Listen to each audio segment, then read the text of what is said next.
The Budget Control Act, passed by Congress last year, mandates reductions in defense spending, possibly as much as $500 billion, but that number could go up. Well, tonight we went to 2nd District Congressman Scott Ridgel, who sits on the House Armed Services Committee.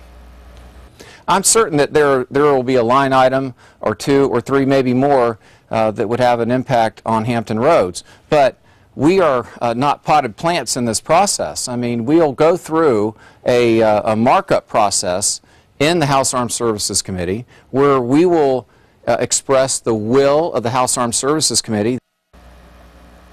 Now, whatever happens, many of our local military men and women have gone through rounds of cuts before. And if it's any indication of what could happen, a lot of families could be in for a rough ride.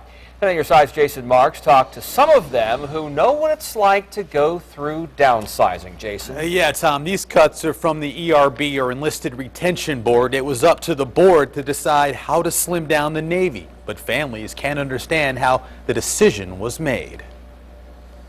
Why do that to someone who has sacrificed 15 years? I love my country, but I don't like how they're putting our men down like that. Bobby Taylor and Sarah Cobble make up two Navy families that know about sacrifice.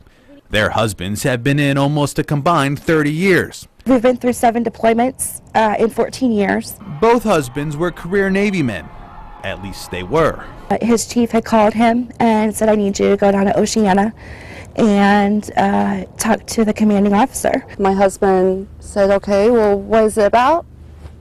And his chief went and tell him. And he texted me when he got down there and said, yeah, I'm out. September 1st is my last official day. He came home and he was almost in tears. The husbands are amongst 3,000 sailors that are now losing their jobs, part of a round of recent cuts by the Navy.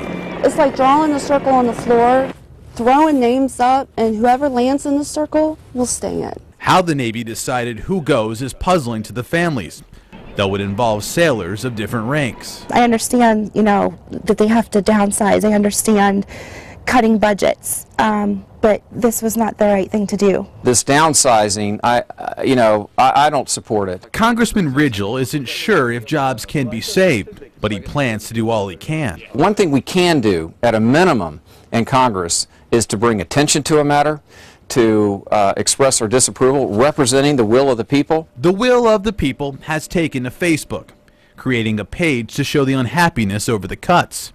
In the meantime, families have started preparing for the worst. We're trying to save up money now because we didn't know, we didn't have a backup plan. Now, families aren't going out without a fight. There has been a petition started by the families against these cuts. The petition is on the White House website. We put a link to that on wavy.com. Jason Marks, 10 on your side. And again, specific cuts will be coming down the pike. The petition Jason just mentioned must reach 25,000 signatures by January 17th to require the White House to review this. As of tonight, there were only 4,100 signatures.